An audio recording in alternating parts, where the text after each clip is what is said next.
Today's story is about facing my biggest fear. I was terrified of public speaking. Just thinking about it made me sweat and shake. In school, I always avoided presentations. I pretended to be sick or asked for extensions. Last year, my boss called me into his office. Steve, we need you for something. Our team must present to 200 clients next month. You'll lead it. My heart dropped. 200 people? Lead the presentation? I felt sick immediately and terrified. I can't do that, sir. I'm not good at speaking publicly. Steve, you're the expert on this project. You must do it. No choice here. I left his office in panic. 4 weeks to prepare. How would I survive this? That night, I couldn't sleep. I imagined myself freezing on stage, everyone staring silently. Nightmare. The next day, my coworker Amanda noticed my stress. What's wrong, Steve? I told her about the presentation. I'll mess it up. I'll embarrass myself completely, I said. Listen, I used to be terrified too, but I learned techniques. I can help you. Amanda became my coach. Every day after work, we practiced together.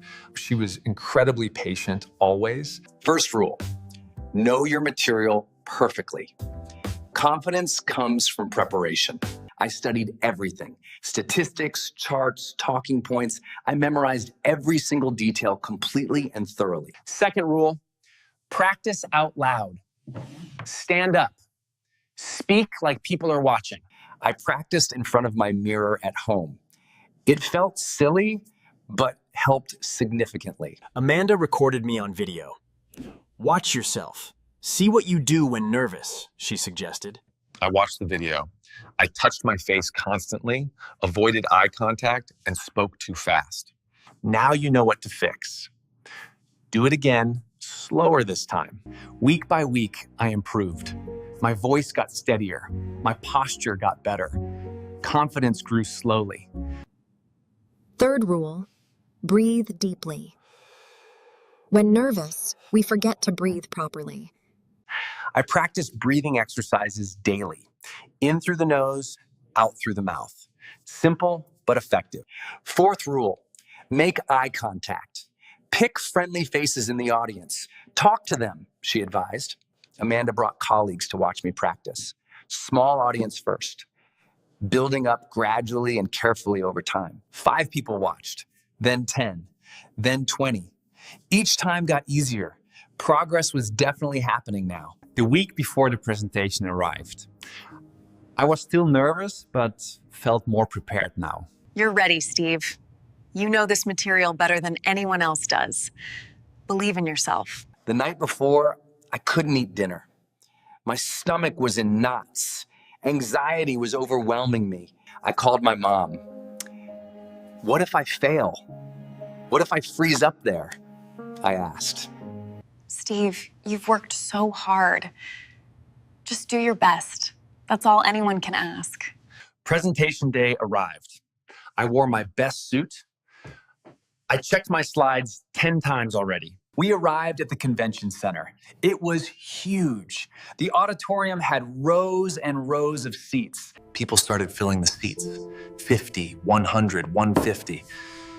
My hands were shaking badly now. Amanda squeezed my shoulder. Breathe. You've got this. I believe in you completely, she whispered encouragingly. Please welcome Steve Morrison. Thank you so much. It's great to be here. I walked on stage. The lights were bright. 200 faces stared at me expectantly. I stood at the podium. Deep breath. In through nose, out through mouth. Okay? Good morning, everyone. Thank you for being here today. I clicked to the first slide. I knew this information perfectly. I'd practiced hundreds of times. I found a friendly face in the audience, an older woman smiling at me warmly and encouragingly. I spoke to her, then to another friendly face, then another. It felt like conversations now. 5 minutes passed, then 10. I was actually doing it, speaking without freezing up completely. People were nodding. taking notes, listening carefully. They were engaged. This was working out well, surprisingly. Halfway through, I made a joke. People laughed. I relaxed even more. This felt good. The 30 minutes flew by quickly. I covered everything. Charts, data, conclusions. All perfectly explained. Destra Befer Pratis. Aramiston Armor Tributus. Thank you for your attention. Any questions? Hands went up everywhere. People asked questions. I answered each one clearly and professionally. I knew this. The presentation ended. The audience clapped loudly. Some even stood up. A standing ovation for me. I walked off Stag. Amanda hugged me tight. You did it! I'm so proud. Excellent work, Steve. Clients were impressed. Yeah. Well done today. I couldn't believe it. I faced my biggest fear and survived. No, more than survived. I succeeded. That experience changed me forever. Public speaking isn't scary anymore. It's actually exciting now for me. So, did you understand my public speaking journey? Could you follow my transformation from fear to confidence? Remember, everyone feels scared sometimes, but preparation and practice can overcome any fear successfully. Thanks for watching English with Sophia. I'm Steve. Subscribe for more inspiring stories. Goodbye, everyone. Hi, I'm Steve from English with Sophia. Today's story is about losing my phone. Last month, I had the worst day ever. It started normally, but ended terribly. I woke up late for work. My alarm didn't go off for some reason. I rushed to get ready. Shower, clothes, coffee, keys, everything was done super fast. I grabbed my bag and ran to my car. I was already 20 minutes late. At work, my boss looked annoyed. Steve, you're late again. This is the third time. I'm sorry. My alarm didn't work, I explained. He just shook his head disappointingly. During lunch break, I reached for my phone. My pocket was empty. No phone. I checked my other pocket. Nothing. My bag? Not there either. Pure panic set in. Where's my phone? I said out loud.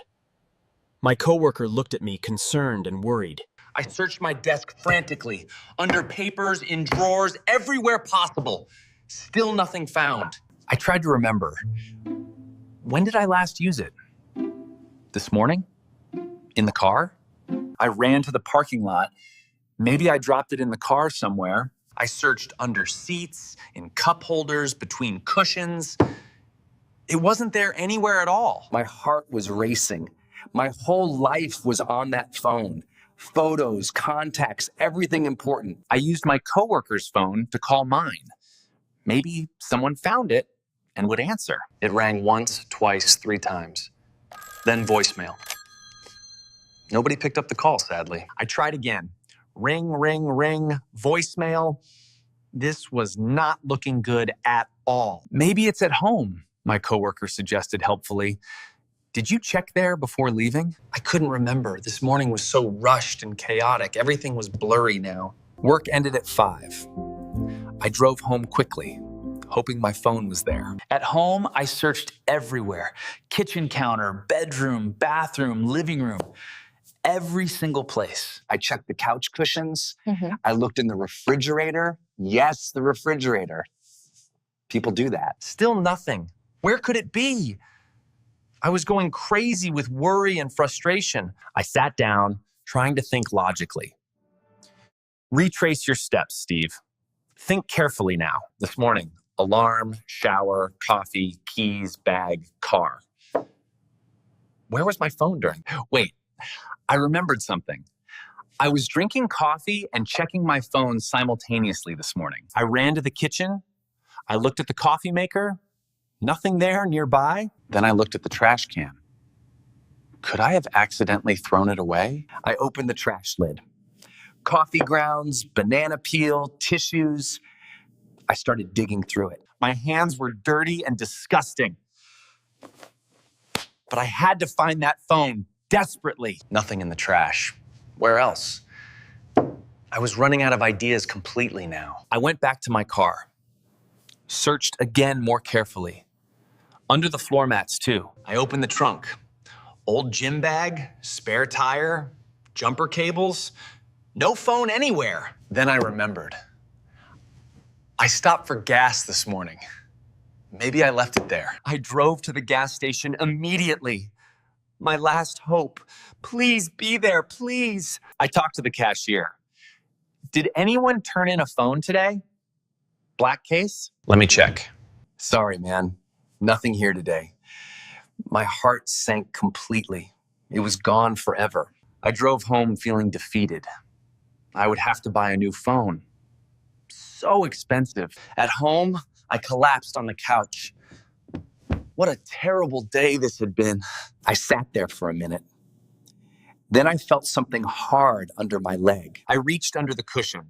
My hand touched something rectangular and familiar. No way. I pulled it out. My phone. It was here the whole time. Under the couch cushion. I must have sat on it this morning while putting on my shoes quickly. I laughed and cried simultaneously. Relief, joy, and embarrassment all mixed together completely. I wasted hours searching everywhere. And it was under me the entire time. So stupid.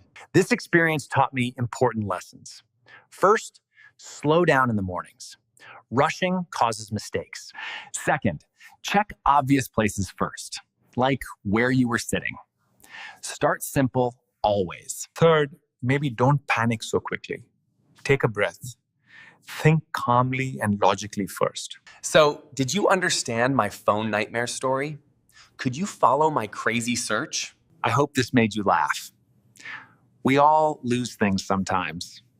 It's normal. Thanks for watching English with Sophia. I'm Steve. Subscribe for more funny life stories. Comment below. What's the weirdest place you found something lost? Tell me your stories. Goodbye. I never thought my life would change so dramatically. It all started on a cold Monday morning in December. I was sitting in my small apartment, staring at my laptop screen, feeling completely lost and unmotivated.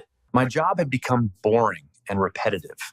Every day felt exactly the same as the one before. I knew deep inside that I needed to make a change, but fear was holding me back. That morning, I received an email that would transform everything. It was a job opportunity in another city. My heart started racing. This was the chance I had been waiting for, but doubts filled my mind. And should I leave my comfort zone? Should I risk everything for an uncertain future? These questions haunted me. I called my best friend, Sarah. She always knew how to give me the right advice. Listen, you'll regret it forever if you don't at least try.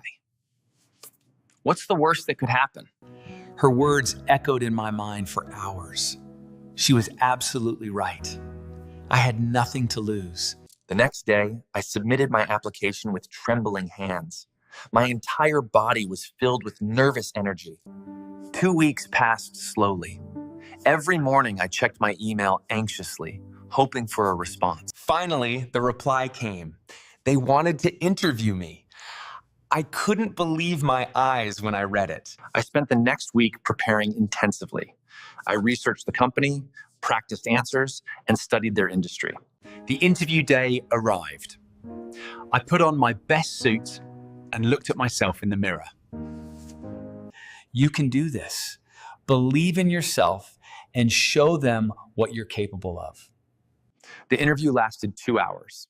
I answered every question confidently, drawing from all my preparation and experience. The interviewers seemed impressed. They smiled and nodded as I spoke about my skills and accomplishments. 3 days later, my phone rang. It was them. My hands were shaking as I answered. Congratulations. We'd like to offer you the position. Can you start next month? I couldn't speak for a moment. Tears of joy filled my eyes. I had actually done it. The next few weeks were a whirlwind of activity.